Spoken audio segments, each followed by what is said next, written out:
ini saya sudah tersambung dengan Bapak Evi Syarifuddin selaku dosen Fakultas Ekonomi di UIN Banten. Ya Pak, menurut Bapak dari sudut pandang ekonomi, bagaimana Bapak melihat fenomena bisnis kedai kopi yang saat ini menjamur di mana-mana? Oke, terima kasih. Saya melihat adanya perkembangan bisnis kedai kopi di Indonesia, terutama di kalangan anak milenial dan anak muda sekarang, itu sebuah hal yang positif. Karena apa? Karena memang tahun 2020 ini ketika kita mengalami pandemi ini cukup lumayan berat ekonomi Indonesia. Dan memang sebelumnya juga pengangguran di Indonesia kan itu hampir dari sampai mencapai 29 juta penduduk Indonesia. Sementara tahun 2020 itu kemampuan Indonesia menyerap tenaga kerja itu hanya 1 juta, hampir 1 sampai 2 juta penduduk saja. Itu artinya kemampuan industri menyerap tenaga kerja sangat sedikit sekali. Sehingga ketika anak-anak muda mengambil inisiatif untuk memulai bisnisnya di kedai kopi dan lain-lain yang saat ini mulai berkembang, juga sektor-sektor yang inovatif dari produk-produk makanan dan juga sektor-sektor lain yang sangat itu kreatif dan industri yang inovatif, saya kira ini hal yang positif buat Indonesia, terutama di mana umur produktif bisa menghasilkan produk-produk yang inovatif. Menurut Bapak, membuka bisnis kedai kopi di tengah pandemi ini merupakan peluang atau malah jadi tantangan? Kan kayak kita tahu ya, banyak UMKM yang kayak gulung tikar kan di masa pandemi ini. Nah, sementara beberapa milenial ini kan dia memilih untuk membuka bisnisnya di tengah pandemi. Nah, menurut Bapak itu merupakan peluang atau malah tantangan? Oke, sebetulnya kan memulai bisnis ini pasti sesuatu yang challenge, yang menantang pastinya. Bisnis apapun ya kalau baru itu pasti menantang. Ya, tapi ini juga adalah peluang ya, di mana anak-anak muda ini, kalau seorang pebisnis itu dia melihat sesuatu itu bukan hanya tantangan, tapi juga peluang ya.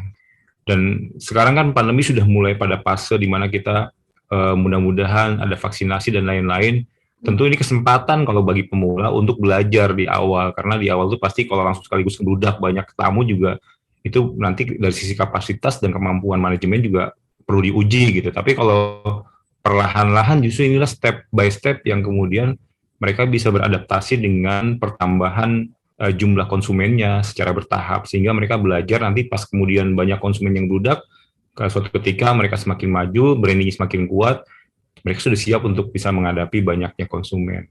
Karena kalau baru mulai kemudian tidak punya kapasitas, konsumen banyak, itu malah kemudian juga blunder buat bisnisnya. Sehingga saya kira ini peluang yang cukup bagus ya untuk memulai bisnis apapun. Tapi tadi kalau bisnis kopi misalnya sebagai sebuah pilihan, itu pun tidak ada halangan. Tinggal bagaimana kemudian melakukan inovasi marketing, ya, bagaimana melakukan inovasi packaging, hal-hal tidak hanya sebatas kopinya, tapi bagaimana penyajian kopinya dan bagaimana menyampaikan kopi kepada konsumen.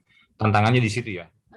Dengan pertanyaan terakhir ya Pak, apa nih saran dari Bapak untuk para milenial yang mau buka usaha di tengah pandemi? Tips-tipsnya gitu. Oke. Ya, saya kira pandemi ini adalah tantangan tersendiri yang memang tidak kemudian harus membuat kita larut ya, karena juga banyak banget yang justru banyak yang mendapatkan berkah ya dari kondisi pandemi ini, terutama industri telekomunikasi dan dunia digital itu memang, dan juga dunia industri kesehatan. Nah, kalau tadi kita bicarakan kopi, sebetulnya banyak juga kopi-kopi yang kemudian sekarang ini dikemas dalam misalnya kopi herbal kayak gitu, kopi-kopi tertentu yang memang harus dikembangkan dalam melihat tren yang memang sedang berkembang. Tantangan ketika orang memulai bisnis makanan pada musim pandemi adalah delivery-nya. Bagaimana dia bisa sampai kepada konsumen. Sehingga juga selain itu juga challenge yang terbesar adalah bagaimana kemudian bertarung gitu pada sisi inovasi-inovasi di makanan tersebut. Karena orang juga ada mudah jenuhnya kan, orang Indonesia itu mudah jenuh. Jenuhnya itu ketika orang sudah mulai kopi pada produk tertentu, orang sudah familiar, apalagi datang pendatang yang sudah ajak di produk tertentu, Anda bisa merebut dengan inovasi-inovasi baru ya.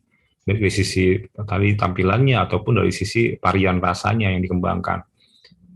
Jadi yang penting di dalam memulai usaha di kondisi seperti ini. Orang sudah memiliki digital awareness yang tinggi, kemudian competitiveness yang tinggi juga. Tidak ada salahnya memulai pada musim pandemi ini sebagai sebuah optimisme yang menghadapi pandemi. Tapi tadi pemahaman tentang marketnya harus diperbaiki, gitu ya. Kemudian juga memahami bagaimana delivery yang baik dan juga inovasi produk yang terus berkembang sehingga orang tertarik pada perbedaan